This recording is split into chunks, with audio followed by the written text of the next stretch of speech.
Bonjour à tous, aujourd'hui on va se retrouver pour une nouvelle vidéo. Le sujet du jour sera les souvenirs des titans assaillants.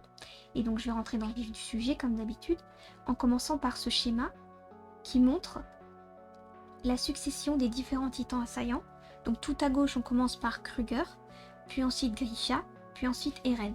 Donc comme tous les titans, on a les titans précédents qui transmettent leurs souvenirs aux titans suivants. Donc c'est les souvenirs du passé, comme montré par les flèches rouges.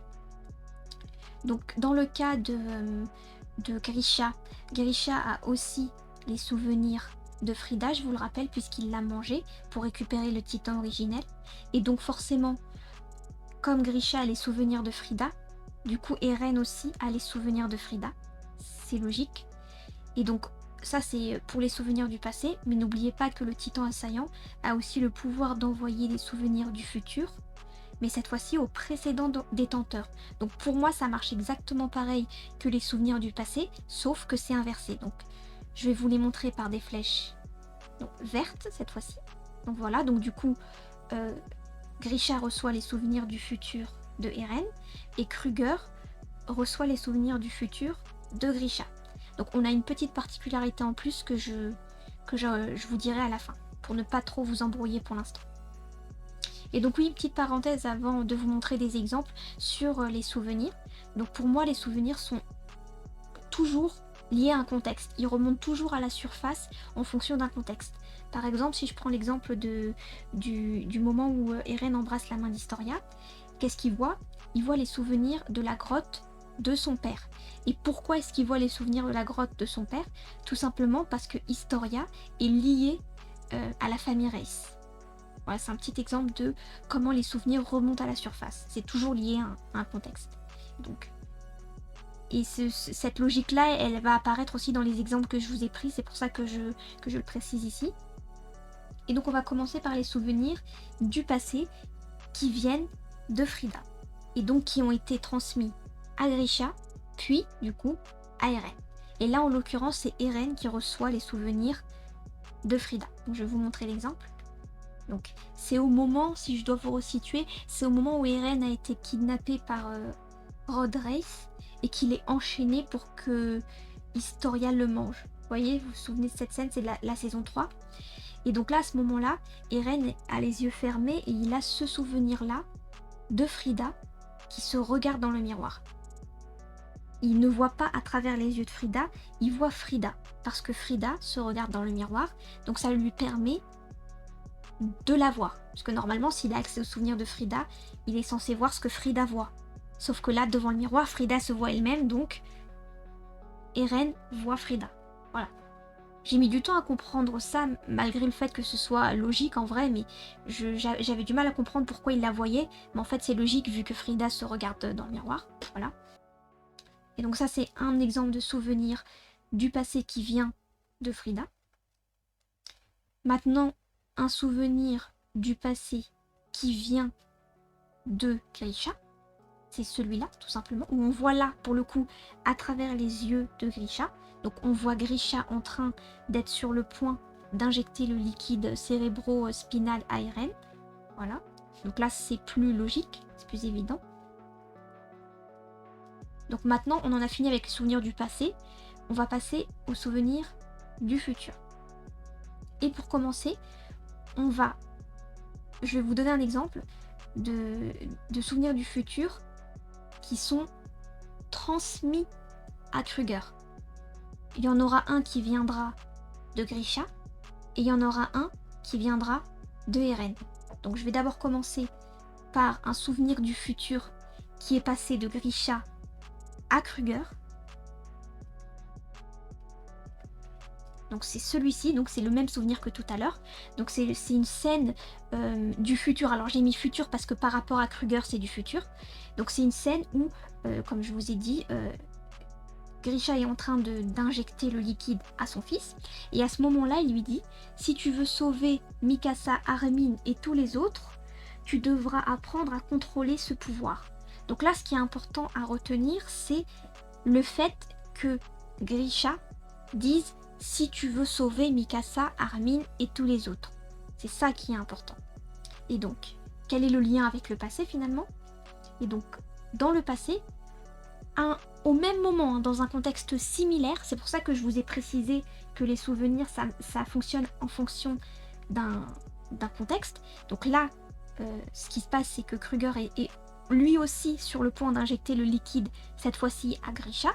Et comme par hasard, dans le même contexte, il lui ressort la même phrase de « Si tu veux sauver Armin et Mikasa, tu dois accomplir ta mission ». Et donc là, ce qu'il a dit, ça vient directement de Grisha. Donc moi au début, et ce que j'entends beaucoup dire de ceux qui ont vu l'animé, il y en a beaucoup qui disent c'est les souvenirs de Eren. Oui, c'est les souvenirs de Eren, puisqu'Eren était dans la scène, mais moi je dirais plus que c'est les souvenirs de Grisha, puisque c'est Grisha qui a prononcé la phrase. Donc il est littéralement, Kruger est en train de répéter ce que Grisha dans le futur dira lui-même à Eren. Voilà. Donc moi c'est plus juste de dire que les souvenirs que Kruger a captés, ils viennent de Grisha, et puis de toute façon, je suis en train de me rendre compte qu'ils ne peuvent venir que de Grisha, puisqu'à ce moment-là, Eren n'a pas encore le titan assaillant. Donc là, ces souvenirs viennent de Grisha. Souvenirs du futur de Grisha vers Kruger. Donc ça, c'est le, on va dire, premier exemple.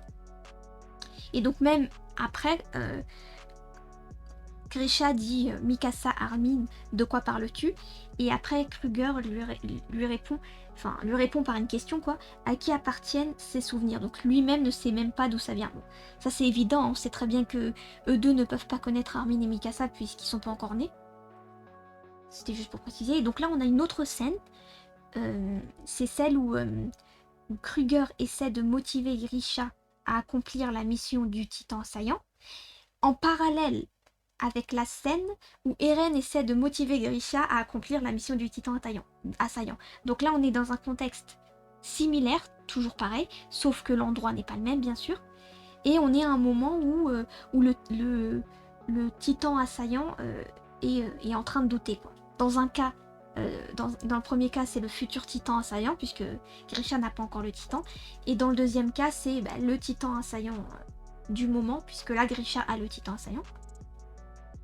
Et dans un cas, c'est Kruger qui motive Grisha, et dans l'autre, c'est Eren qui motive Grisha. Je trouve que le parallèle est intéressant. Et donc là, on pourrait se dire, qu'est-ce qui a été envoyé à quoi? Est-ce que c'est le passé qui a été envoyé au futur, ou le futur qui a été envoyé au passé? Parce qu'on pourrait se dire que Eren, dans la scène de la grotte, quand il fait un tour dans le passé, on pourrait se dire qu'il répète ce que Kruger a dit. Moi, je pense pas. Je pense que c'est l'inverse. Je pense que c'est Kruger qui répète ce que Eren a dit, puisque le discours que Kruger sort à Grisha, c'est typiquement le discours du titan assaillant en fait. Et donc pour moi, c'est un discours d'Eren, ça, ce qu'il lui a dit. Et je vais vous montrer tout à l'heure ce qui a été dit, hein, pour illustrer. Et donc voilà, pour compléter mon schéma de tout à l'heure, du coup je pense que les souvenirs du futur, ça fonctionne comme les souvenirs du passé, mais à la différence que Eren, qui est le dernier détenteur du titan assaillant, Eren envoie à tous les précédents. Il n'envoie pas que à son père, il n'envoie pas que à Grisha, il envoie aussi à Kruger et à tous les autres titans assaillants qui ont précédé. D'où le fait que là, dans la scène que je vais vous montrer, là, que je vais vous expliquer, Kruger reçoit les souvenirs du futur de Eren. Je vous montre là, donc on commence par le futur, puisque c'est le futur qui a été envoyé au passé. Donc dans la scène de la grotte, regardez même la position de Eren, il est debout et Grisha est assis. Hein. Donc quand même, il y a quand même un parallèle évident avec la scène du passé. Et donc Eren dit à son père, debout papa. Et puis là je vais directement à la fin. Il dit, tu dois continuer à avancer, quitte à en mourir et même une fois mort, puisque c'est par toi que toute l'histoire a commencé. Donc c'est vraiment la fin qui est importante. Tu dois continuer à avancer, quitte à en mourir et même une fois mort, puisque c'est par toi que toute l'histoire a commencé. Donc maintenant, la scène du passé. Donc on a toujours Grisha qui est assis et Kruger qui est debout. Et il lui dit aussi, relève-toi et bats-toi. Et maintenant, si je vais directement à la fin, qu'est-ce qu'il dit? Il dit, depuis le jour où j'ai jeté mon premier condamné d'ici, et toi, où tu as quitté le camp avec ta sœur, nous devrons continuer à aller de l'avant pour acheter nos erreurs, jusque dans la mort et même au-delà. Ce drame, c'est toi-même qui l'as enclenché. Donc là, on a deux éléments qui sont similaires. D'abord, l'idée de tu dois continuer à avancer. Même trois éléments. L'idée que tu dois avancer, l'idée que tu dois avancer jusque dans la mort et même après, et l'idée que c'est Grisha qui a commencé qui a tout commencé, quoi. C'est par Grisha que tout a commencé. Et quand ils disent ça, que ce soit Kruger ou Eren, ils font référence au moment où Grisha a entraîné sa sœur hors du camp.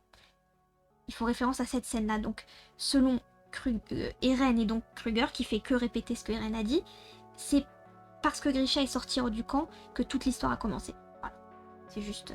Et dans les deux cas, ils nous montrent bien cette image, hein, quasi à l'identique en fait. Donc ça prouve bien qu'ils font référence à cette scène. Hein. Ça, c'est pas moi qui suppose, ça nous est clairement montré au moment où le dialogue est dit, quoi. C'est cette scène, c'est ce drame-là. Et donc là, voilà, je voulais juste vous souligner les éléments qui sont pareils, là. Le debout, relève-toi, etc. Et toute la fin qui est équivalente aussi. Et donc là, je répète, c'est bien Eren qui envoie les souvenirs du futur à Kruger. Et donc Kruger répète ce que Eren dira dans le futur. Voilà. C'est pour ça que j'ai mis une flèche verte. Donc, voilà, ce sera tout pour cette vidéo. J'ai fait une vidéo assez courte là pour aujourd'hui. Donc j'espère que vous aurez bien compris la mécanique des souvenirs du titan assaillant. Si vous avez des questions, n'hésitez pas à les mettre en commentaire. En attendant, moi je vous dis à bientôt pour une nouvelle vidéo. Au revoir.